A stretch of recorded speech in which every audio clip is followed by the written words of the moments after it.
Hello there, this video will be a quick start to finish install for a Linux desktop on a Chromebook without using developer mode or rooting. The in-depth install video will be linked in the top pinned comment for this video. This is a Media Blitz format that will allow me to share topics faster and keep pace with frequently updated topics. My channel focuses on adding the power of Linux to your Android, Chromebook, or PC without the need to root or remove your system.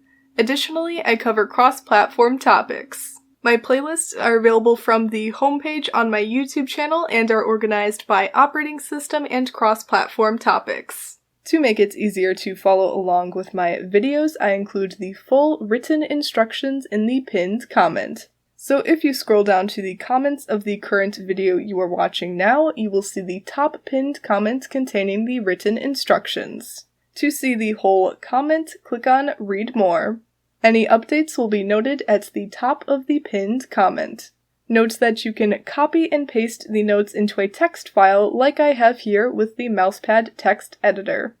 Or, if you're feeling fancy, we can copy and paste the notes into a TiddlyWiki notebook, also known as Flexible Offline Searchable Notes. Here, I pressed the backtick key from the top left of the keyboard so that there are 3 backticks before and after the text. This will apply monospaced block formatting. Keep in mind that you can modify the notes however you'd like, whether that's formatting, adding images, or changing what's in the notes. For more information on TiddlyWiki, I recommend watching my TiddlyWiki videos. That concludes the intro, now onward to the video. To install Linux, we can go to Chromebook Settings. Then from the list on the left side, we can click on About ChromeOS. From the About ChromeOS section, we can scroll down to where we will see Linux Development Environment. Next to Linux Development Environment, we can click on the Setup button. Note that Chromebooks that are in a store may not show the Linux Development Environment option even if the Chromebook is Linux enabled. Here I have an official link to a list of Linux-enabled Chromebook devices. I will have this link in the pinned comment for this video. Now after we click the Setup button, a window will come up. From this window, we can click on the Next button. From here we can set the username to whatever we would like, and we can set the disk size. The disk size is the amount of storage that we are taking from ChromeOS and setting aside for Linux. If we'd like, we can set a custom disk size. Note the disk size can be adjusted from Chromebook settings at any time. For this example, I am going to stick to the recommended 10 gigs. When we are done with all that, we can click on the Install button. The install should just take a couple of minutes. This will install a customized version of Debian inside a virtual machine. So we have ChromeOS, and then we are running a virtual machine inside of ChromeOS, which is where Linux will be running. This does not modify or root the Chromebook.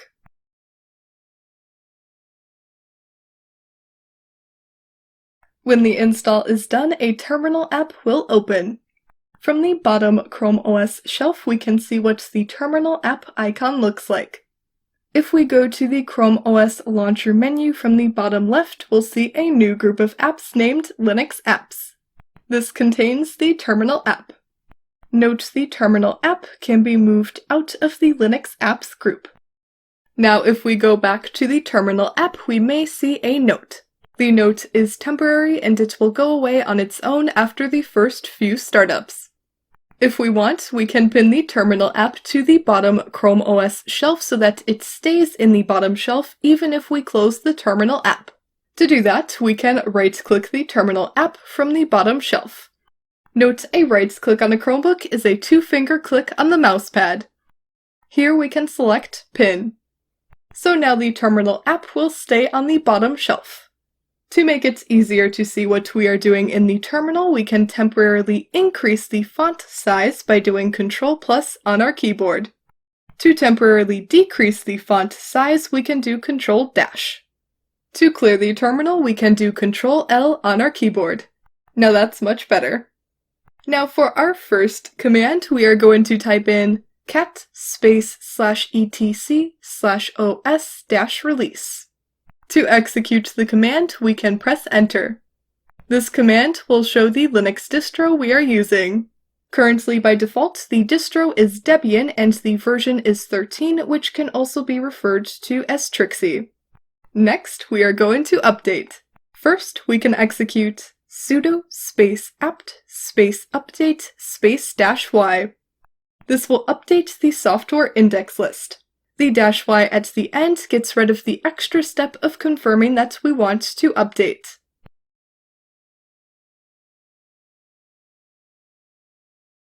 When that's done, we can execute sudo space apt space dist -upgrade space -y. This will upgrade already installed packages.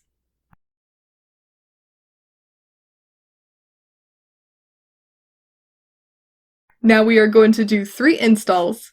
For our first install, we are going to execute sudo space apt space install space task -LXDE desktop space -y.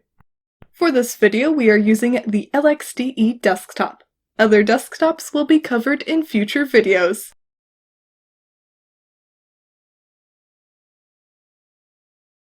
After that, we are going to do sudo space apt space install space xserver -zephyr space -y. This will install Zephyr, which is what will keep the desktop together.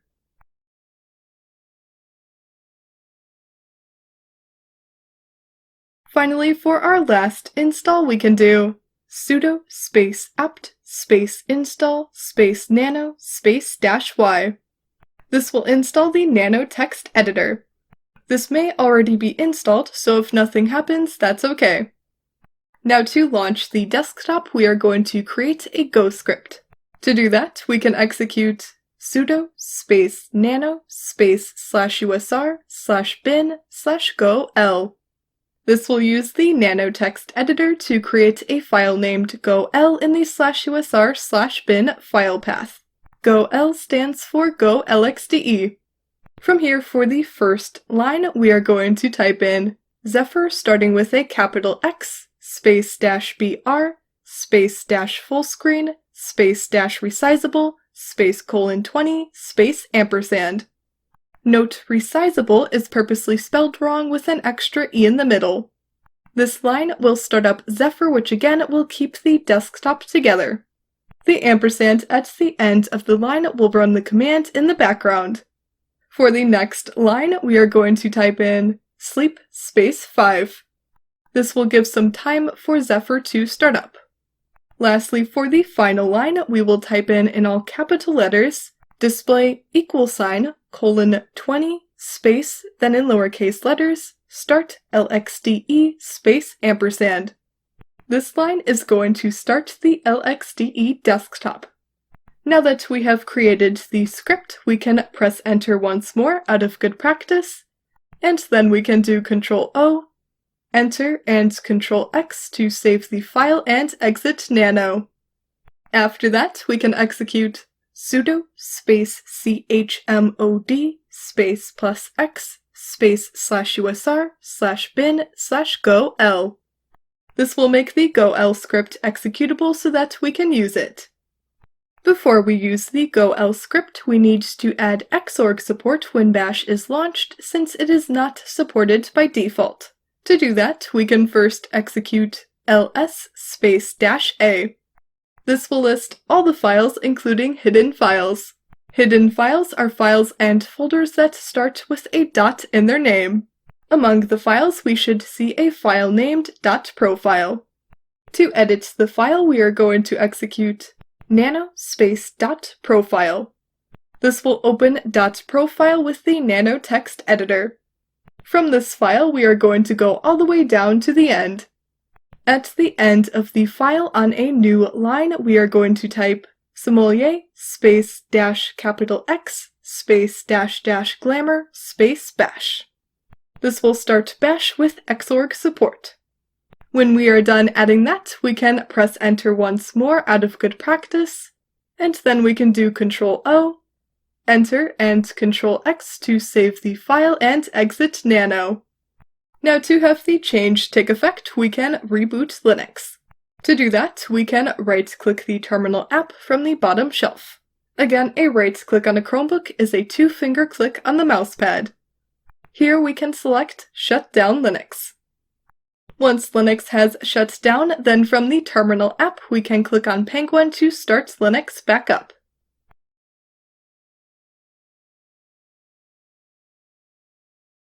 When Linux is running again, we will see the output from the line we added to .profile. Note the warnings and errors can be ignored. The full in-depth video will include how to automatically clear the output. For now, we can do Ctrl-L to clear the terminal. Now for the moment we've been waiting for, let's start the desktop by executing Go-L.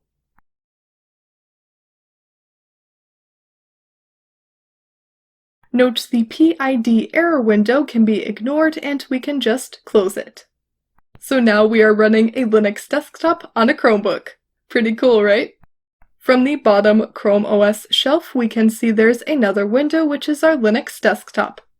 Keep in mind, there are lots of desktops available and those will be covered in my other videos.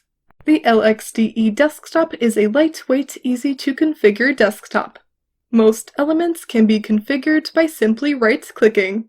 For example, if we do a right-click in the desktop, then select Desktop Preferences, then here we can go to the Desktop Icons tab, and if we want, we can check Show Documents folder on the desktop.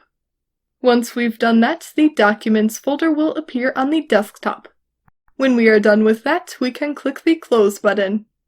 One configuration I recommend making is removing the bottom right logout button since we shut down Linux differently on a Chromebook. To do that, we can right-click the bottom right red logout button, then select Remove Application Launch Bar from Panel. This will remove the logout button. Now if we want to install software, we can go to the menu from the bottom left. Then in the Preferences category, we can click on Synaptic Package Manager. Synaptic Package Manager is the software store. When Synaptic opens, we can maximize it and we can click the Close button in the Quick Introduction window. Before installing software, it's a good practice to click the Reload button from the top left.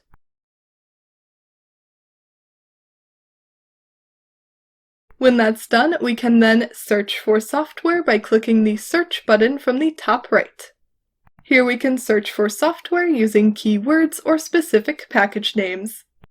Now to properly shut down Linux, we can close out of any apps that are open in the Linux desktop. Then we can right-click the terminal app from the bottom ChromeOS shelf, select Shut Down Linux, and then when Linux has shut down, we can close the terminal app. To start Linux back up, we can open the terminal app. From the terminal app, we can click on Penguin to start up Linux.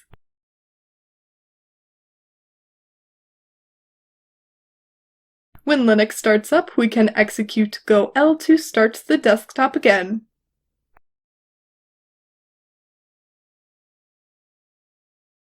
After a moment, we again have the desktop running. Side note, if we want to use the ChromeOS Terminal app, note that executing exit like so will close out the desktop, which we can see because there is no longer a window for the desktop from the bottom shelf. If we happen to do that, we can restart Linux by right-clicking the terminal app, select Shut Down Linux. Then when Linux has shut down, we can click on Penguin from the terminal app to start Linux back up.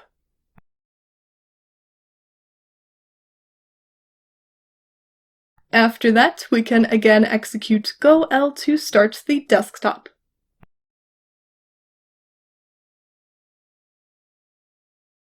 After a moment, we can see the desktop is still able to start up. Now to avoid closing the desktop on accident when using the ChromeOS Terminal app, then I recommend opening a second tab from the top of the Terminal app. When the second Terminal tab is open, we can do Ctrl-L to clear the terminal. Here, if we execute exit once, it exits the bash shell that has Xorg Support. If we execute exit a second time, then this will close the second terminal tab we opened, which we can see from the top of the terminal app. So now we are back in the first tab where we started the desktop, and if we look at the bottom ChromeOS shelf, we can see the window for the Linux desktop is still running. Note the full in-depth video will cover more essentials and intricacies. This will include additional apps we can install, such as a screen magnifier for magnifying parts of the screen, a PDF viewer which can be configured to maximize readability for PDFs, how to share files between Linux and Chrome OS, and a lot more. Companion books to my series of videos are available. I will have those linked in the pinned comment. And that's all for this video, so thank you for watching, and I'll see you soon!